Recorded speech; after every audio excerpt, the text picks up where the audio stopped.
Behind the doors of Rome's Imperial palace, Caligula turned pleasure into punishment.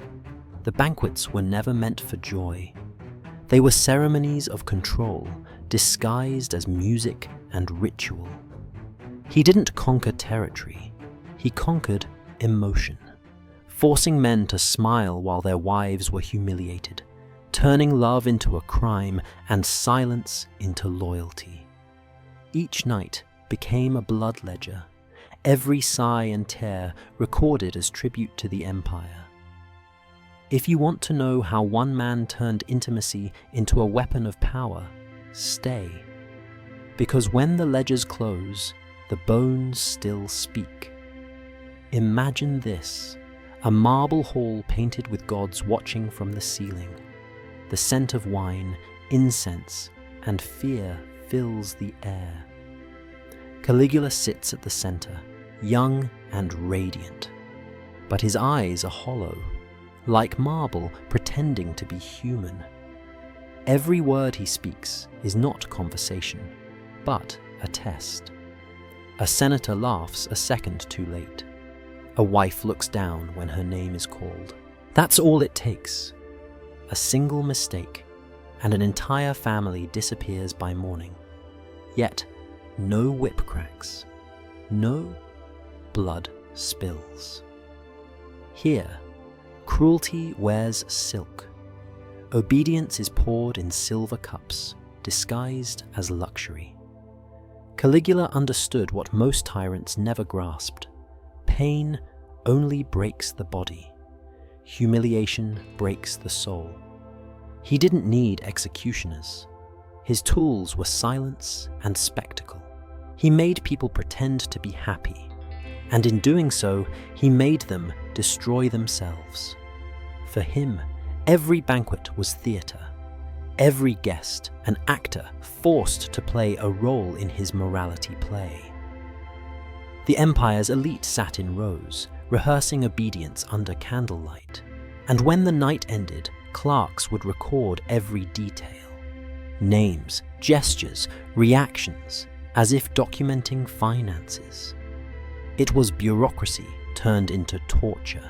Emotion became data. Fear became a system. Those nights were the empire in miniature, magnificent, efficient, and merciless. What once was ruled by law was now governed by humiliation. Rome's greatest achievement, its order, had become the instrument of its decay.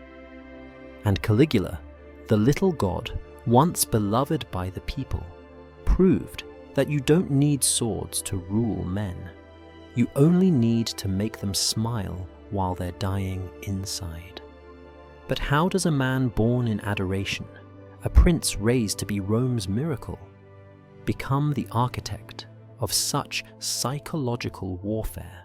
Before the monster, there was a boy, a child running through the Roman camps in tiny armor and red boots, the soldiers' beloved mascot.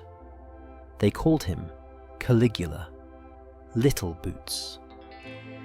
He was the son of Germanicus, Rome's most adored general since Julius Caesar.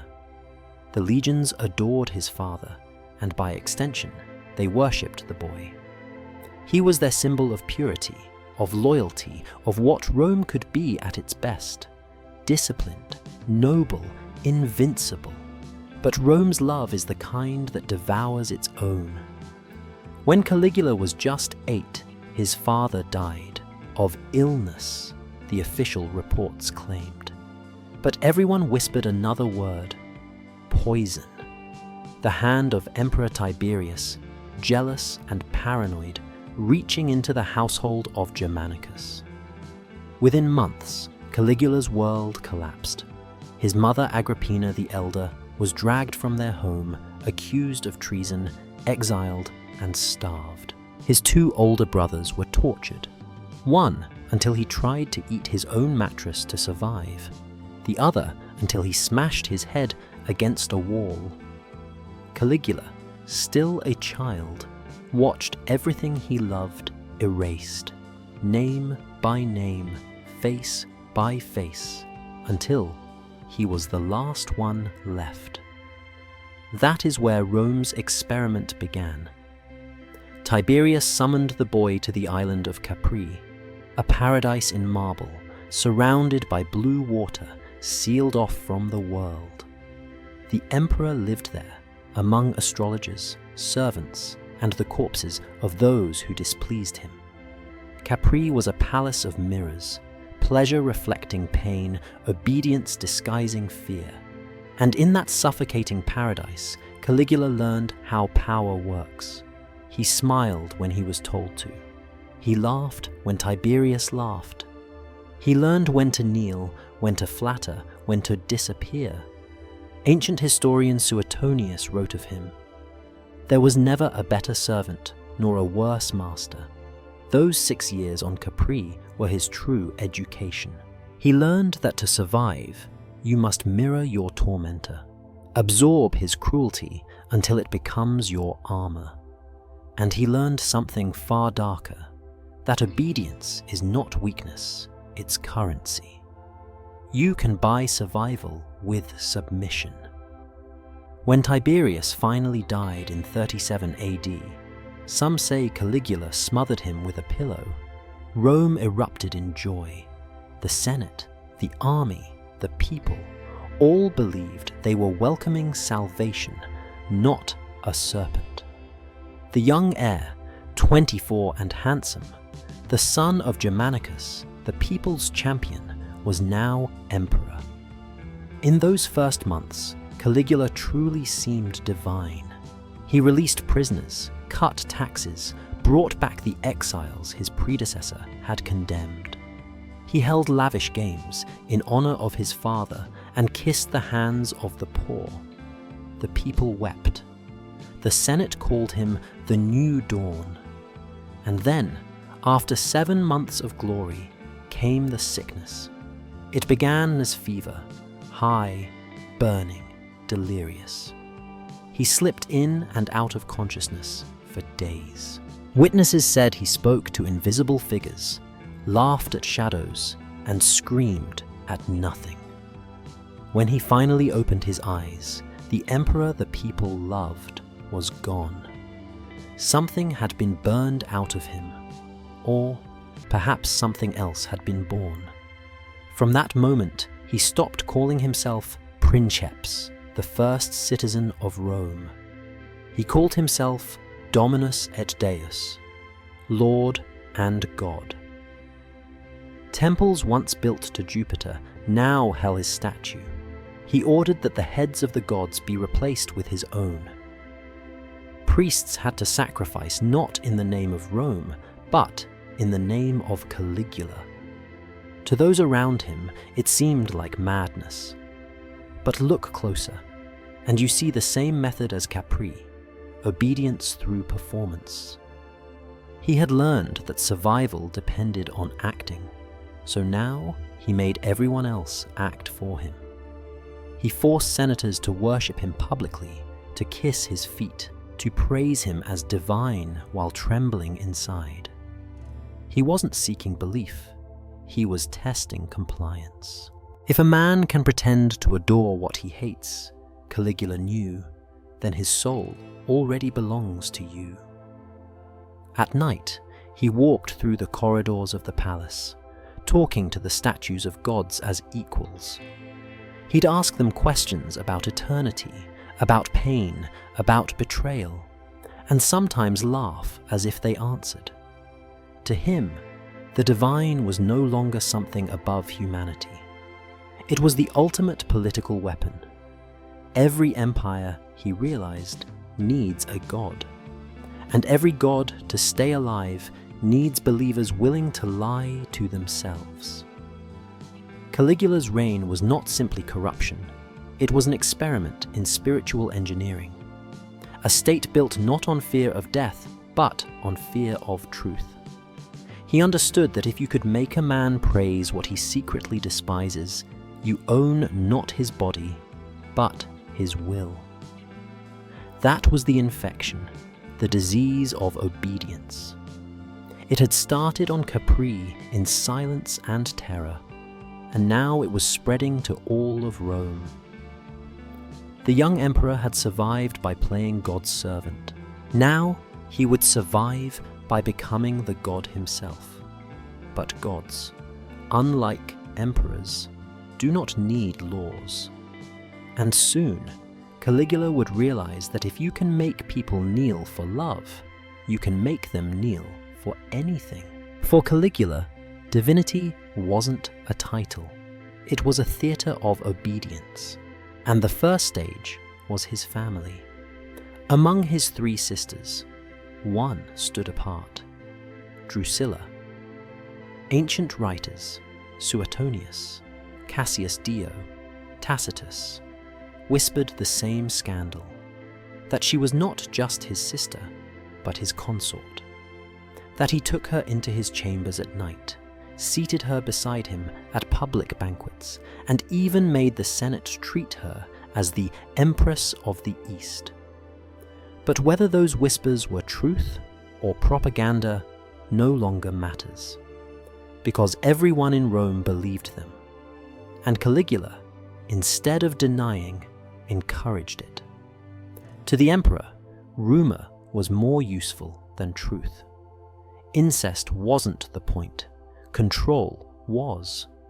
He had found a new tool. If Rome's morality defined purity, he would weaponize impurity itself. Then, in 38 CE, Drusilla fell ill and died. For the first time in years, witnesses said, the emperor wept. But grief for Caligula was never private. It was a political opportunity. Within hours, he declared Drusilla a goddess. Not poetically, not symbolically, legally. He had the Senate vote to consecrate her as Diva Drusilla, the divine sister. Temples were built in her honor. Statues rose beside Jupiter's own. Her name was now invoked in oaths, her birthday marked as a state festival. Rome had seen emperors deified before, but never their sisters. And then came the decree that froze the empire in horror. Laughter became a crime. Bathing became a crime. Sharing dinner with family became a crime. To smile, to sing, to live was treason. Because Caligula had declared the entire empire in mourning for his dead sister. For weeks, maybe months, the capital drowned in orchestrated grief. Senators wore black, markets closed, musicians were silenced, soldiers marched without drums. Every whisper was monitored. If your child laughed, you could die. If you forgot to mourn, your name vanished from the records. It was the perfection of tyranny. Emotion turned into law. Caligula wasn't punishing disobedience. He was legislating sorrow. He had learned that control didn't come from the sword, but from the heart. If he could dictate when people were allowed to grieve, he could dictate what they were allowed to love. The mourning edict wasn't madness, it was an experiment. He wanted to see whether the state could rewrite human emotion, could command sadness as easily as taxes, and turn empathy into surveillance. Even priests, who once prayed to Jupiter, now prayed to Drusilla. They burned incense before her statue and recorded miracles, not because they believed, but because belief had become mandatory. And yet, beneath the rituals, something darker grew. People began whispering that Caligula spoke to Drusilla at night, that he swore her spirit lived within him, that her death had completed his transformation. In private, he told his attendants that he and Drusilla were one soul divided into 2 bodies, that her passing made him eternal. The lines between love, faith, and domination had dissolved completely. He was no longer ruling Rome, he was possessing it. Every decree, every ritual, Every forced tear became a reenactment of his personal grief, projected onto millions. And this was the secret of his system. When you make a man weep for something he doesn't care about, you own him. When you make him celebrate what he hates, you've erased him. And when you make him mourn with you, even against his will, you've turned his heart into an instrument of the state. Drusilla's death was the moment Caligula realized that love could govern more effectively than fear, because love could humiliate more deeply. To the Senate, he now demanded worship as the living embodiment of their divine union. To the people, he preached that through his sister's ascension, he too had become half god, half man, a bridge between mortals and the divine. And from this delusion, a new law was born. Whatever pleased Caligula was pious.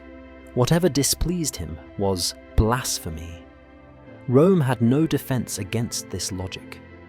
Because in a world where holiness itself is defined by power, there is no such thing as sin, only disobedience. It was the most dangerous revelation of his reign. That emotion could be standardized, and holiness could be taxed. But even that wasn't enough. For once you've made grief a law, you begin to wonder, what other emotions can be legislated?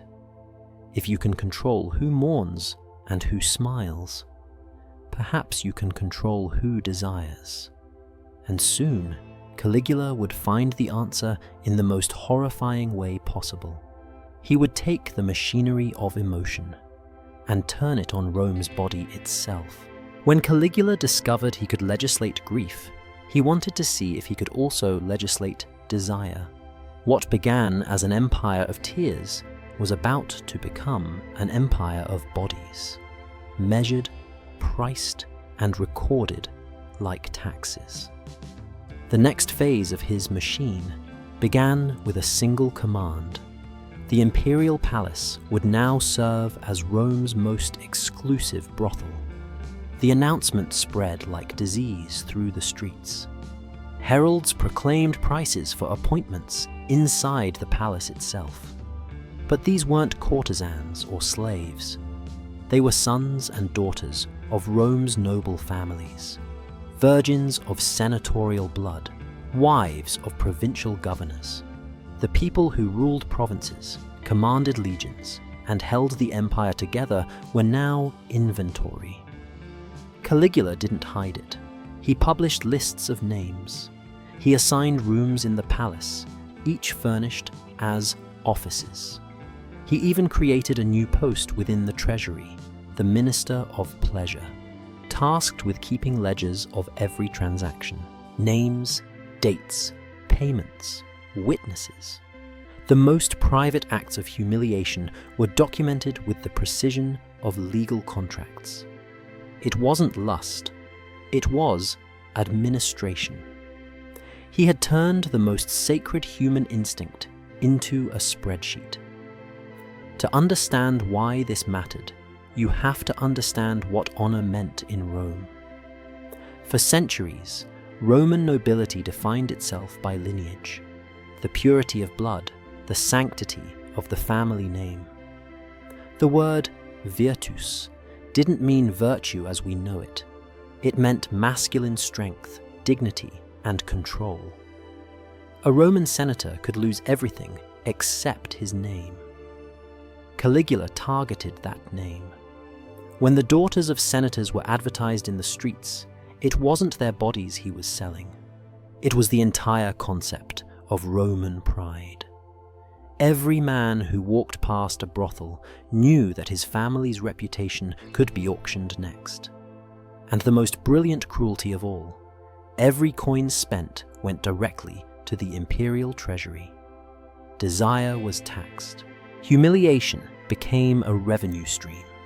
People whispered that Caligula would sometimes sit behind a curtain, watching, taking notes, not for pleasure, for study. He wanted to observe what submission looked like when wrapped in obedience. Rome had seen orgies before, but nothing like this. This wasn't decadence, it was surveillance. At the end of each week, Caligula demanded reports. The ledgers were read aloud to him by accountants who trembled as they spoke. Every number was a record of moral defeat, every name a captured soul. The emperor called it public service. He told the Senate he was teaching them humility, reminding them that power belonged to him alone, even over their daughter's dignity. He described it as an act of purification. Rome has grown soft, he said. Let her remember what she serves. The Senate could do nothing. Each man in that chamber knew that any protest might be answered by his own daughter's name appearing on the next ledger. And so they smiled, they bowed. They approved the budget for the brothel, just as they would for a new aqueduct or a military campaign. In doing so, they became part of the system they despised. That was the true genius of Caligula's design. He didn't just break people, he made them collaborators in their own degradation. Every signature, every recorded payment was a confession of submission. From the outside, Rome still looked radiant. Festivals, music, the facade of prosperity. But beneath the marble, the empire was rotting from the inside out. Visitors who came from the provinces expecting to see the world's capital of civilization instead found a city of whispers, a place where pleasure had become taxation, and fear was the new currency. Even slaves pitied their masters. At night, the palace glowed like a temple, but inside it was a warehouse of shame. The god now presiding over it wasn't Venus, but Caligula himself. To him, this was progress. He wasn't trying to destroy Rome, he was trying to redesign it, to prove that power didn't need armies or executions. It only needed access to the human body, to the places where law and intimacy blurred. In a world that worshipped virtue, he made vice mandatory. And the most terrifying part, he did it through paperwork. One ancient historian described it perfectly. He made pleasure a duty and humiliation an office. That was Act 2 of Caligula's machine, the transformation of intimacy into bureaucracy, a society where the sacred could be priced, where lust became policy, and shame became infrastructure. But for all his precision, Caligula forgot one truth about cruelty. Once you normalize humiliation, it stops inspiring fear. It starts breeding hatred. And in the glittering silence of those banquets, hatred was growing. Quiet, organized, patient. It began in the eyes of the senators, behind their practiced smiles. It grew in the hearts of their sons, the soldiers, the slaves. The emperor thought he had conquered desire, but he had only sown the seed of revenge. Every empire has its theater, and for Caligula, the stage was the dining table. If the imperial brothel had proven he could sell desire, now he wanted to prove he could control humiliation itself. The banquets of Caligula were not meals, they were trials in disguise. Marble floors polished like mirrors, torches burning perfumed oil, musicians playing soft lyres to drown the sound of breathing. Around the table sat Rome's most powerful men, senators, generals, priests, each pretending to enjoy the honor of being invited, each praying not to be noticed.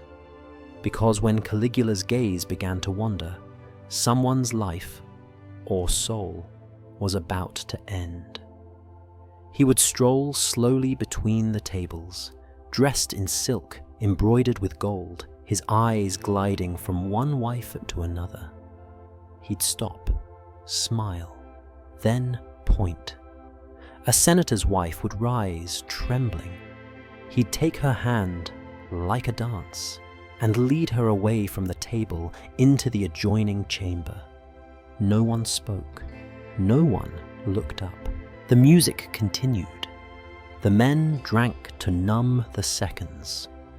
20 minutes later, the emperor returned. The woman followed, pale, eyes empty. He didn't sit back on his throne. He sat beside her husband. Then, in front of everyone, he began to describe what had just happened. He spoke clinically, as if giving a report, compared her body to others, rated her obedience, laughed. And the husband, a senator of Rome, a man who once commanded legions, had to laugh with him. Because to do anything else would mean death, not only for him, but for his entire family. That moment was the true essence of Caligula's power, not killing his enemies, but forcing them to live in their own humiliation. He didn't want silence. He wanted applause. He wanted his victims to participate, to nod, to toast, to perform gratitude. It was the perfection of control. No emperor before him had so thoroughly invaded the private world of his subjects. Augustus ruled through law. Tiberius ruled through fear. Caligula ruled through shame, and shame was inescapable because it lived inside the mind. Every banquet became a new experiment in domination. Sometimes he made fathers sit beside daughters he had defiled. Other times, he forced nobles to fight in mock duels, slapping each other with bread while he watched. He'd change the seating mid-meal, rearranging guests so that rivals were forced to share wine. He'd whisper false rumors, watch faces, record reactions. To the outside observer, it was madness. But to Caligula, it was data. He was studying obedience, how far people could bend before breaking, how long love and loyalty could survive under humiliation. And the truth terrified Rome's elite. There was no limit. The Senate still functioned, the laws still passed, the empire still expanded. Everything looked normal, because the machine was working. Caligula had discovered the most stable form of tyranny, one that no one dared to name. He turned politics into theatre, and theatre into law. Public shame became a tool of governance. Every senator left those dinners knowing that tomorrow's survival required forgetting what happened tonight. And forgetting, Caligula knew, was the most efficient form of loyalty. Rumors spread that he was planning a new policy, to have scribes attend the banquets and record every word so that the minutes of humiliation could be preserved in the state archives. Whether it was true or not didn't matter. The fear of being written down was enough. He had made bureaucracy holy. Now he was making degradation immortal. It wasn't just the senators who feared him, it was their families, their slaves, their servants.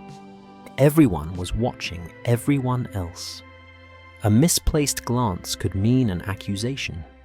An uncontrolled tear could be reported as rebellion.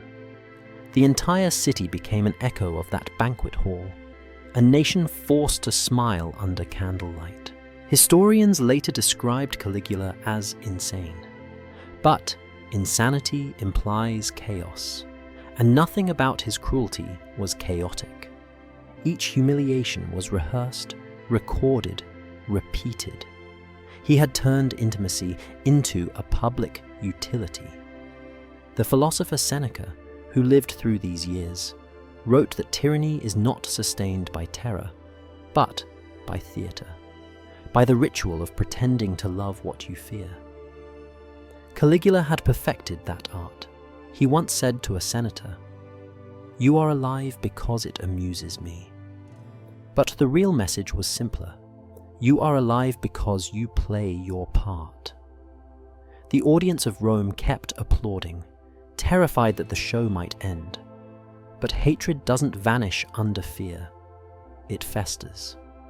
And while Caligula believed he had reduced the Senate to actors, he didn't realize that every performance breeds resentment, and every script invites an unwritten ending. In that silence, the silence after laughter, something dangerous began to form. A new kind of resolve.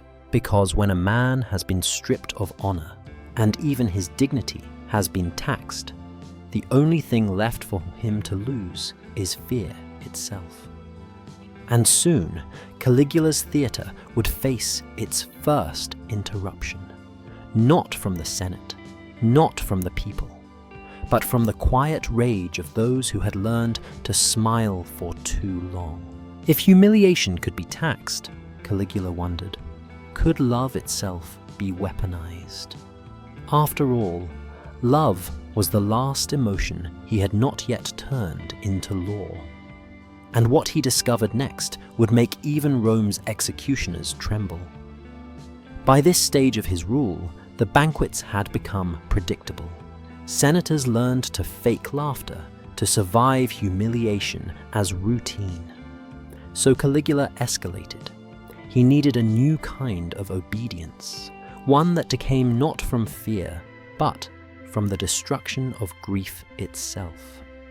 He began executing citizens without cause, not rebels, not traitors, merely people who annoyed him. A gesture, a tone of voice, a hesitation during conversation, any of these could be fatal.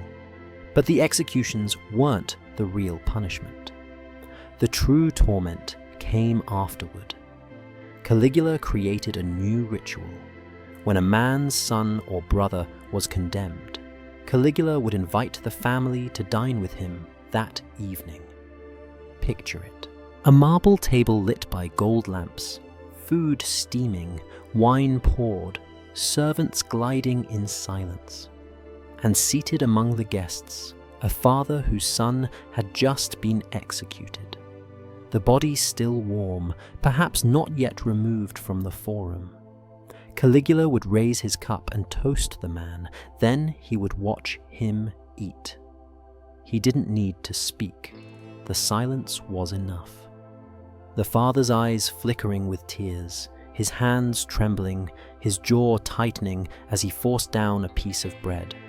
He could not show pain, not one word of grief, because to show emotion was treason, proof that the emperor had not yet broken him.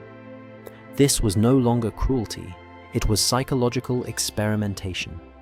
Caligula was dissecting the human soul. He wanted to know, how much love could a person feel before it destroyed them? How far could empathy stretch before turning into madness? Suetonius recorded one such dinner. A father watched his son executed in the morning, ordered by Caligula for a trivial remark. That night, he was brought to the palace, seated near the emperor, and made to eat, while Caligula smiled. The emperor observed him like a scholar studying a specimen. When the man flinched, Caligula asked casually, "Why so quiet tonight?" No answer. The father took another bite of food. He lived, but the next day he was found dead in his home. Some said suicide, others said his heart simply stopped. That was precisely the point. Caligula no longer needed to kill people to destroy them. He could make them erase themselves. In this way, love, once the foundation of Roman virtue, became the empire's most dangerous liability. The more you loved your child, your wife, your friend, the more vulnerable you became. Caligula had turned affection into exposure. He'd found the ultimate tool of power, emotional proximity. Because when a man's every bond can be used against him, rebellion becomes impossible. In Roman law, punishment was public. Crucifixions, beheadings, exile. But Caligula's punishments were private, internal, invisible. They happened behind the eyes, in the silence between breaths. That was why they were so effective. No poet could record them, no historian could fully describe them. The victims didn't die screaming. They died pretending nothing had happened. Even the Praetorian Guard, men trained to kill without hesitation, began to fear his gaze. They saw what he was doing, breaking senators, fathers, soldiers, not with violence, but with participation. The emperor's genius was that he never punished rebellion directly. He punished emotion itself. He made people complicit in their own dehumanization. In his court, a father's grief was not sacred. It was evidence. A mother's tears weren't tragedy. They were disobedience. Love, once celebrated in marble and poetry, became a liability, an open wound the state could touch whenever it pleased. And yet, in that endless cycle of grief and obedience, Caligula made one fatal miscalculation.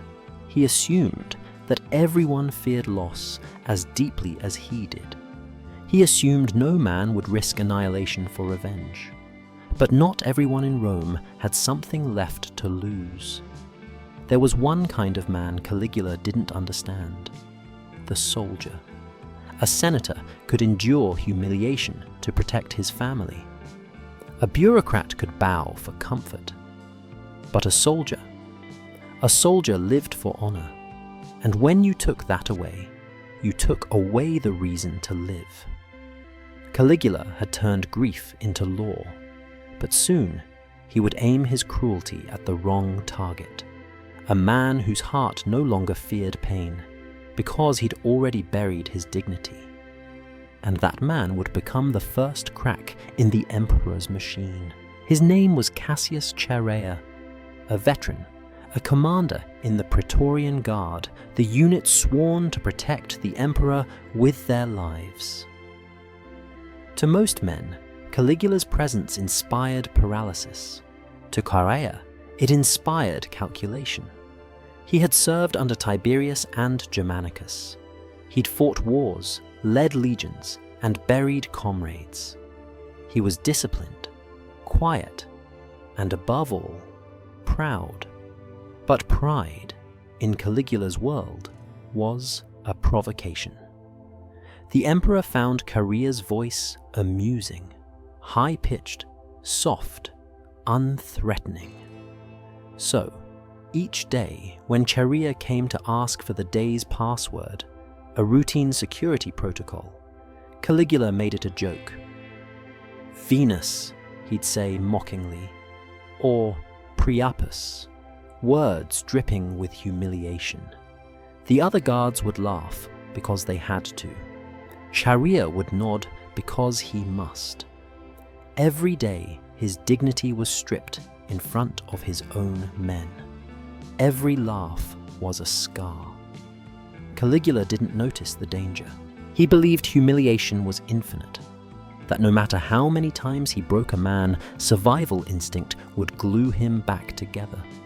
It was his greatest miscalculation. Because Chaerea wasn't a senator who valued legacy, or a nobleman tied to family honor. He was a soldier, a man trained to act when patience runs out. And Caligula, for all his understanding of pain, never learned what happens when you corner something that can kill you. The breaking point came quietly. Another day, another insult. Caligula assigned Chaerea the password, kisses. The soldiers chuckled. Chaerea smiled. But that smile marked the beginning of the end. Within the ranks of the Praetorians, a whisper spread. Enough. Rome had endured humiliation, mourning, and desecration, but the army had endured none of it willingly. They had been watching, They had recorded every act of madness, every insult to discipline. And now they had a plan. The conspiracy wasn't born from politics. It was born from exhaustion. It wasn't the Senate or philosophers or rebels. It was soldiers who had simply had enough. On January 24th, 41 AD, Caligula attended the theatre. He was in a cheerful mood, planning more games for the people, more spectacles of his own glory. When the performance ended, he decided to leave through a narrow underground passage, a corridor that connected the theatre to the palace. The guards followed. The corridor was dimly lit, torches flickering against damp stone. It smelled of oil and marble dust, the scent of power that had ruled Rome for nearly 4 years. Sharia waited at the end of the passage, sword drawn, but lowered, as if merely standing guard. When the emperor approached, he asked, as always, for the password. Caligula, sneering, replied with one last insult, a word no one would ever record. Sharia struck. One motion. Swift, precise. The blade drove upward beneath Caligula's ribs. The emperor gasped, not in pain, but in disbelief. He tried to turn, to shout, but another guard lunged, then another. Steel flashed again and again. 30 wounds, the historians said. 30 expressions of all the humiliation, fear, and fury that Rome had swallowed for 4 years. Caligula collapsed, hands clawing at the walls of the corridor that had once been his private passage. When he fell, he didn't look like a god. He looked like what he always had been, a man who mistook obedience for worship. The silence afterward was heavier than any cheer. No one spoke. No one celebrated. They had killed an emperor. And yet, what haunted them wasn't his death, but the system that made it necessary. Because Caligula hadn't ruled alone. Every decree he signed had been carried out by officials. Every humiliation had been witnessed, approved, and recorded by others. Every silence had been purchased by survival. The machine, as one later historian would call it, didn't die with him. It had simply lost its operator. Outside the corridor, chaos erupted. Some guards ran to protect the Empress Caesonia and her daughter, the little Drusilla. Others looted. Others stood frozen, realizing that their oaths of loyalty had ended, and yet something inside them still waited for orders. In the courtyard, a senator asked Charia what they should do next. The soldier's reply was simple: let Rome decide. But Rome had forgotten how. For a brief moment, it seemed the Senate might restore the Republic, the dream of the old days. They met, debated, shouted, terrified that the army would turn on them, and they were right to be afraid. Because while the politicians argued about liberty, the Praetorian Guard, the same men who had killed a god, began to count the cost. Who would pay them? Who would lead them? Who would feed them now that the emperor was gone? They had destroyed the tyrant, but the machine of dependence remained. As the torches burned low over Caligula's body, still warm, Sharia stood silent. The air reeked of oil and iron. He had done what every man in Rome had dreamed of. And yet, there was no triumph. Only a quiet question echoing in the dark. Had they killed a monster? Or just reset the gears of the same machine? When Caligula's body hit the floor of that narrow passage, Rome didn't erupt in cheers. It exhaled, 4 years of suffocating fear had ended in 60 seconds of steel. But what came next was not liberation. It was aftermath. The conspirators thought killing him would end the nightmare. Instead, they discovered what happens when a tyrant dies inside a system built to serve tyranny. The Praetorian Guard, the Senate, the slaves, the people. Everyone had lived so long inside Caligula's design that no one remembered how to function without it. The empire didn't shatter. It froze. For hours, the palace was a corpse that hadn't yet realized it was dead. Charia, the man who struck the first blow, tried to take command. He ordered the guards to secure the palace gates and protect the archives. But discipline disintegrated the moment fear disappeared. The same soldiers who once trembled before the emperor now broke into his treasury. They tore open chests of gold, looted jewelry, drank from the Imperial cellar. Their laughter filled the same halls where silence had been law. The marble corridors that once echoed with ritual now echoed with chaos. Scribes burned records. Servants fled. Some soldiers dragged nobles into the courtyard, settling old grudges with the edge of a sword. Caligula's wife, Causonia, knew instantly what had happened. She heard the screams from the theatre and tried to hide her little daughter, Julia Drusilla, named after the sister he had worshipped as a god. But vengeance doesn't discriminate. When the guards found her, she didn't beg. She told them, "Do what you must. Just make it quick." They didn't. They stabbed her to death. And then, to make sure no blood of Caligula survived, they found the child. 2 years old, maybe 3.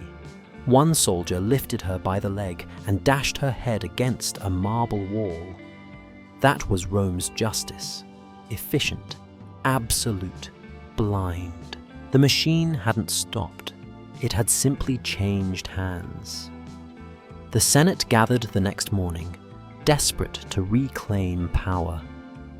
For the first time in nearly a century, they dared to imagine the impossible. The end of empire, the return of the Republic. Speeches were made, old laws dusted off. Some senators cried as they spoke about liberty. The word Rome had not uttered in living memory. But liberty, in Rome, had long ago been replaced by payroll. Because while the Senate debated philosophy, the Praetorian Guard was counting coins. They realized that Caligula's death left a vacuum. And vacuums in Rome were filled not by ideals, but by whoever paid the most.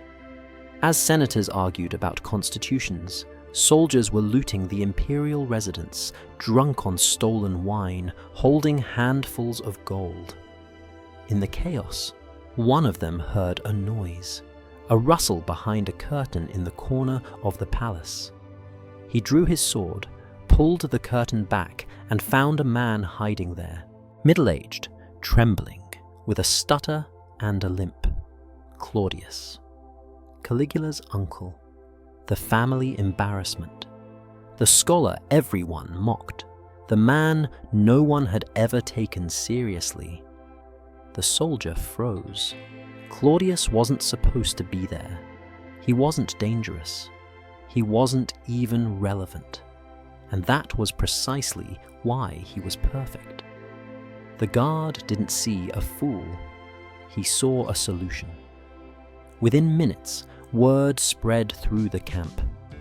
The emperor is dead, but his blood still lives. By the time the Senate heard the noise outside, Claudius had already been carried on the soldiers' shoulders, proclaimed emperor by the very hands that had murdered his nephew. They didn't do it out of loyalty. They did it because an emperor was necessary. The machine needed an operator. And that is the most terrifying truth of Caligula's story. You can kill a tyrant, but you cannot kill the system that built him. Rome didn't want freedom. It wanted stability.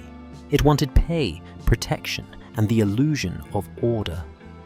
The Praetorians had learned from Caligula himself that power wasn't sacred. It was transactional. So they sold the empire back to itself. Claudius, dazed and terrified, accepted the crown. He didn't give a speech. He didn't resist. He just nodded, the gesture of a man who had seen too much death to say no. And Rome continued, as it always did, pretending that continuity was safety and that survival was victory. In the days that followed, Caligula's statues were torn down, his name scratched off inscriptions, his decrees revoked. The Senate declared his reign null and void. But even as they erased his image, they preserved his structure, the taxes, the ledgers, the bureaucratic control of emotion, because these tools were too efficient to abandon. Caligula was dead, but his method was immortal. The new emperor would rule with a softer voice, perhaps with more restraint. But the essence, the union of spectacle, obedience, and silence, remained. Rome had learned the most dangerous lesson a society can learn, that it could survive tyranny without ever curing it. And so the empire entered its next phase, quieter, more orderly, but built on the same foundation. Caligula had proven that cruelty could be organized, legislated, even budgeted. Now his successors would prove that it could also be normalized. Because what Rome feared most wasn't another Caligula. It was the thought of living without one. Rome buried Caligula quickly, but it couldn't bury what he built. The city woke to a new emperor, a new decree, a new face on the coins. Yet, the atmosphere in the Forum was unchanged. The same soldiers patrolled the streets, the same clerks stamped documents, the same silence haunted the Senate. Caligula's body was ash. His system still breathed. Claudius, the uncle dragged trembling from behind the curtain, became emperor not by law, but by convenience. The Senate never chose him. The Praetorians did. The same hands that had slit Caligula's throat now raised his heir, proving the real empire was not ruled by marble halls or gilded crowns, but by men with swords who understood money. Claudius knew it. He had survived Caligula's madness by pretending to be stupid. Now, pretending became policy. He paid the guards a vast bonus, the first recorded donativum in Roman history, a direct bribe to secure the throne. It worked. The machine purred back to life. The files of Caligula's reign were reviewed, meaning edited, rewritten, and stored again under new seals. The bureaucrats who had written orders of humiliation now stamped decrees of mercy. The same handwriting, the same desks, only the ink changed. That was the secret genius of empire. It didn't need faith. It only needed continuity. And so the machine evolved. Under Claudius, the brutality became procedural. Executions required paperwork. Confiscations were justified by new laws. And the mourning taxes Caligula had invented quietly reappeared as ritual contributions. The system learned how to dress its cruelty in reason. The public saw stability, but historians later saw something more terrifying: the transformation of tyranny into administration. Caligula had ruled through emotional shock. Claudius ruled through efficiency. But both were feeding the same organism, a state that functioned best when people stopped thinking. The senators who had once plotted rebellion now found comfort in routine. The same men who had toasted Caligula's jokes were now toasting Claudius's reforms. No one wanted to question why obedience always looked the same, no matter who sat on the throne. That was Rome's curse, its genius for survival. The Republic had died generations ago, yet Rome convinced itself it was still free because the Senate still met, the court still functioned, and the legions still marched. But freedom doesn't disappear with a declaration.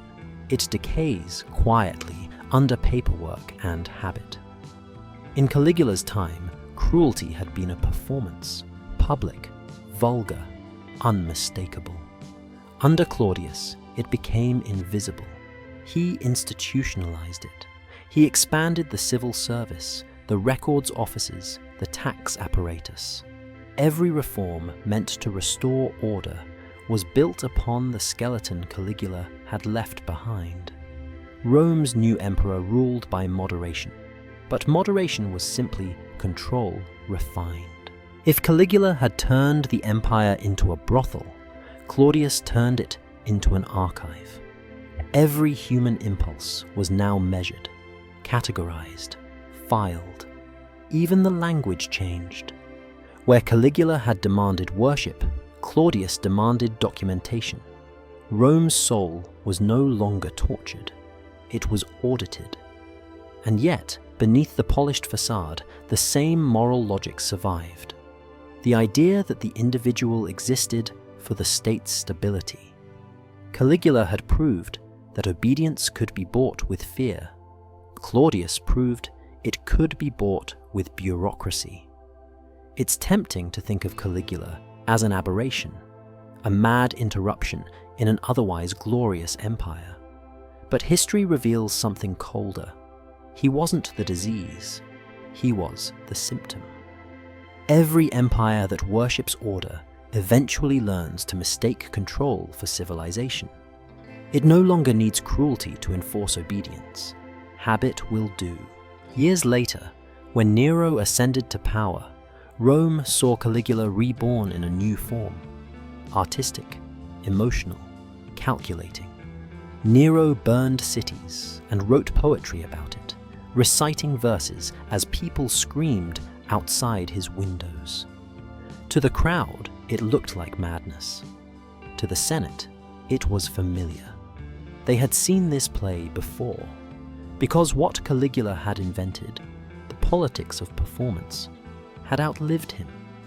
The audience had changed, the costumes improved, but the script remained the same. And that is the most chilling legacy of his reign. He proved that the empire could function without a conscience. When cruelty becomes ritual, it no longer needs a tyrant. The people enforce it themselves. The ledgers Caligula once used to record humiliation were gone, burned after his death. But new ledgers replaced them. Tax records, census rolls, loyalty oaths, different data, same principle. Measure everything, believe nothing. Even in its glory, Rome could never escape his logic. Every law written in the centuries that followed bore a faint echo of his philosophy, that stability is worth any human cost. Caligula had died in blood and marble, but his real creation, the empire of obedience, lived for centuries. He proved that the most indestructible machine is not made of iron or stone, but of habits, rituals, and fear. When Caligula fell, the empire didn't reform, it recalibrated. The man was gone, but the rhythm of his rule, the silent choreography of obedience, continued like muscle memory. Rome had learned something dangerous from its monster, that it could operate without morality, as long as the gears kept turning. Claudius's first act was to make the killing of Caligula look like justice instead of necessity. He ordered the conspirators tried, publicly condemned the assassination, and quietly thanked the soldiers who had protected the state. Cassius Caria, the man who had risked everything to destroy tyranny, was executed within weeks. The Senate applauded. The crowd cheered. The assassin of a tyrant was now a traitor. Proof that Rome's first loyalty wasn't to justice, but to hierarchy. Claudius restored calm not by changing the system, but by smoothing its surface. The terror became quieter. The cruelty procedural. And because there were no more banquets, no more visible horrors, the people called it peace. But peace, in Rome, had always been a matter of paperwork. Under Claudius, everything Caligula did in chaos was now done with signatures and seals.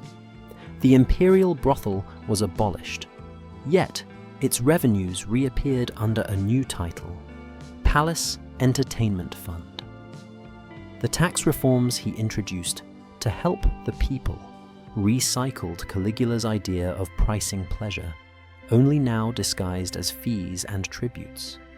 It was the same violence, cleaner, quieter, legalized. In Caligula's time, humiliation was public theater. Under Claudius, it became private administration. Scribes now recorded loyalty oaths instead of ledgers of sin. Magistrates demanded written confessions instead of forced performances. The empire had professionalized submission, and that was the brilliance of the system. The cruelty was no longer one man's madness. It had become everyone's job. Each official only followed the procedure. Each soldier only executed an order. Each citizen only obeyed the law. No one was guilty because everyone was responsible. This was the final evolution of Caligula's experiment, tyranny without a tyrant. Claudius, the benevolent emperor, expanded this logic. He built new aqueducts, opened grain supplies, and reformed courts, all while centralizing power deeper than ever before. His reforms worked because Rome had learned to equate efficiency with virtue. Caligula used fear. Claudius used reason. But both demanded the same thing: obedience. Even the Senate, which had dreamed of reclaiming liberty, found comfort in this arrangement. They no longer feared the whip. They feared irrelevance. And irrelevance was worse than death in Rome. Every empire discovers that control doesn't need cruelty once habit takes its place. You don't have to make people afraid of dying. You only have to make them afraid of losing their place in line. The machine no longer needed blood to run. It fed on compliance. Philosophers later called this the Roman paradox, that the empire became most admired at the precise moment it was most enslaved. The architecture of power had become invisible, woven into daily life, written into language, celebrated as virtue. Even the historians who condemned Caligula's madness praised Claudius's order, but they were describing the same organism at two different speeds. Caligula's rule was a scream. Claudius's rule was an echo. Both said the same thing: Rome will function, no matter the cost. In his private writings, Claudius justified his executions with a single phrase: necessitas imperii, the necessity of empire. It was the perfect moral anesthesia. What Caligula did by whim, Claudius did by rationale, and that made it untouchable. Because reason can be far crueler than rage. It never stops to question itself. Caligula had shown that emotion could be weaponized. Claudius proved that logic could be, too. And together, they forged the empire's most enduring invention, a government that no longer needed conviction, only process. Years later, when Nero would burn Rome and call it art, when Domitian would execute men for glancing at him wrong, when Commodus would force senators to cheer his mock battles, every one of them would be standing on the same foundation. Each emperor merely tuned the machine to his preference. That is why Caligula's reign never truly ended. It was simply absorbed into the bloodstream of Rome, normalized, rationalized, perfected. Because once a civilization learns to run on humiliation, once it replaces conscience with compliance, it never needs a monster again. It only needs routine. And that, finally, was the empire's masterpiece. A tyranny so well designed it could outlive the tyrant. Caligula's name vanished from monuments, but his method became the empire's blueprint. 2,000 years later, historians still call him mad, because it's safer than admitting that he was logical. His reign wasn't insanity, it was research, and the results outlived him. Every emperor after him, Nero, Domitian, Commodus, merely reenacted his discoveries. Each added a new layer of refinement to the same equation. How much humiliation can a society endure before it forgets that it's suffering? The Romans thought they were living through history's most sophisticated civilization: marble, law, order. But beneath that order was Caligula's unseen design. A world where power didn't have to shout anymore, because obedience had become culture. Under Nero, the formula evolved into spectacle. Public executions became performances. The burning of Christians was staged at night. Victims tied to poles, covered in tar, and lit as human torches to illuminate the emperor's garden. He called it art. The people called it entertainment. The crowd clapped. That was Caligula's dream fully realized. Cruelty disguised as ceremony, pain mistaken for participation. Under Domitian, humiliation became bureaucracy. He revived Caligula's legal logic, the emperor's word as law, his emotions as evidence. Domitian executed senators for minor gestures, a glance, a sigh, a silence that could be interpreted as disrespect. He didn't need to prove guilt. The absence of enthusiasm was proof enough. And under Commodus, the mask came off again.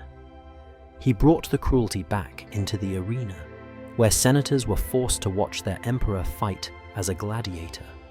The ruler of the world pretending to be a slave, making his court cure as he slaughtered trained fighters for show. But even then, the crowd roared, because Rome had been trained for centuries to mistake performance for power. That was Caligula's true legacy. Not terror, but training. He had conditioned an empire to obey emotionally, not intellectually, to feel loyalty instead of reason it.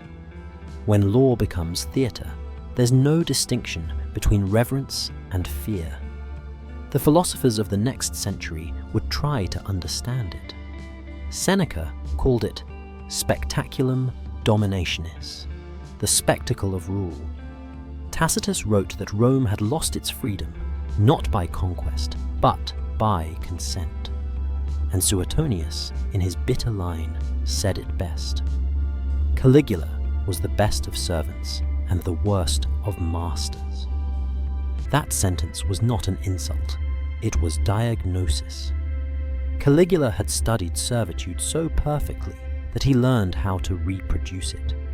He transformed subservience from a reaction into a system, a structure that could run without him. And what's more terrifying, it worked.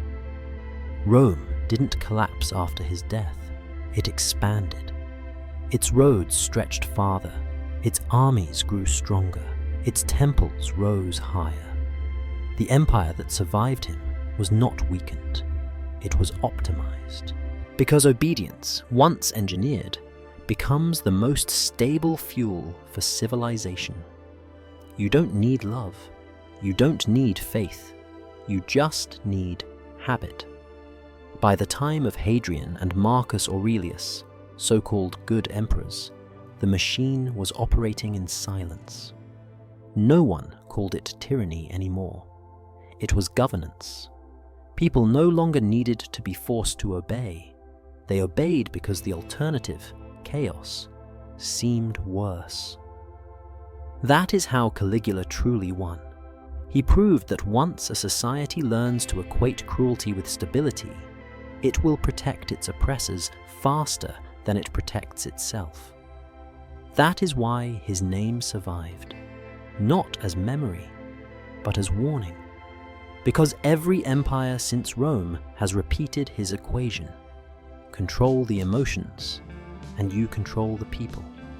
Turn intimacy into fear, and you never need violence again. Make the public perform loyalty, and they'll soon believe it's real. Rome believed it had killed its monster. But monsters that invent systems don't die. They reincarnate. They return every time a bureaucracy justifies cruelty as procedure. Every time a government replaces faith with formality. Every time a citizen says, "I'm just doing my job." The empire's greatest invention wasn't roads, aqueducts, or law. It was the psychology of obedience, a machine that could outlive morality itself. And it began with one man who looked at the heart of power and realized, if you can make a man thank you for destroying him, you can rule forever. 2 millennia later, Caligula's marble palace has crumbled, but his design still operates. Not in Rome's ruins, but in every system that confuses order with virtue. What he built wasn't an empire of marble, it was an algorithm of fear. He proved that once obedience is emotional, it no longer needs enforcement. That people will follow any command, as long as it feels like stability. When modern historians describe his reign, they call it madness. But look closely, and you'll see a familiar logic, the same architecture of control that still governs us. Caligula turned cruelty into policy. We call it procedure. He taxed humiliation. We call it compliance. He demanded ritual obedience. We call it professionalism.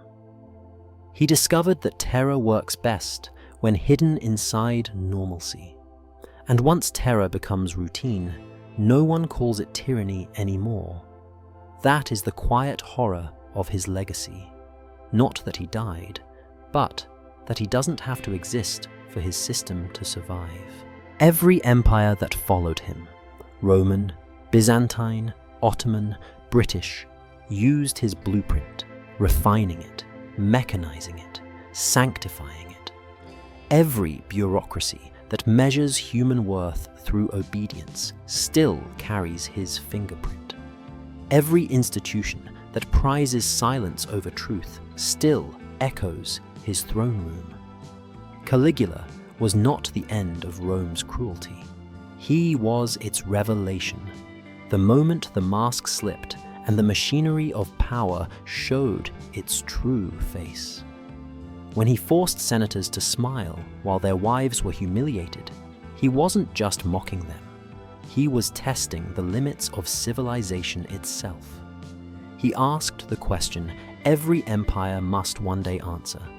If everyone knows the system is evil, but no one resists it, does evil still need a villain? Rome answered with centuries of silence. It kept functioning, expanding, worshipping its own reflection while pretending the monster had been purged. But all it had done was domesticate him. By the time of Nero, cruelty was art. By the time of Domitian, it was law. By the time of Marcus Aurelius, the philosopher king, it was philosophy itself. Even the good emperors relied on the same infrastructure Caligula perfected: taxation, surveillance, ritual obedience, spectacle as governance. They simply learned to commit violence politely. That's the final lesson of Caligula's reign. Power doesn't need to be monstrous. It only needs to be mundane. His true achievement was not the orgy, the banquet, or the brothel. It was the realization that submission could feel normal.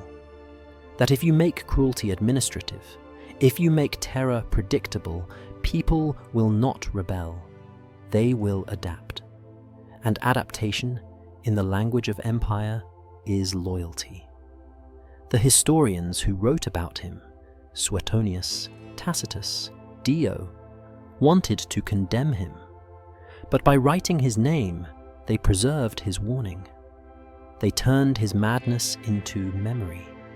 And memory, no matter how distorted, is the one thing the machine can't fully erase.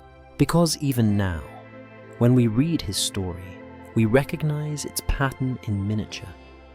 In governments that trade transparency for safety, in workplaces that confuse exhaustion with devotion, in societies that reward silence and punish dissent.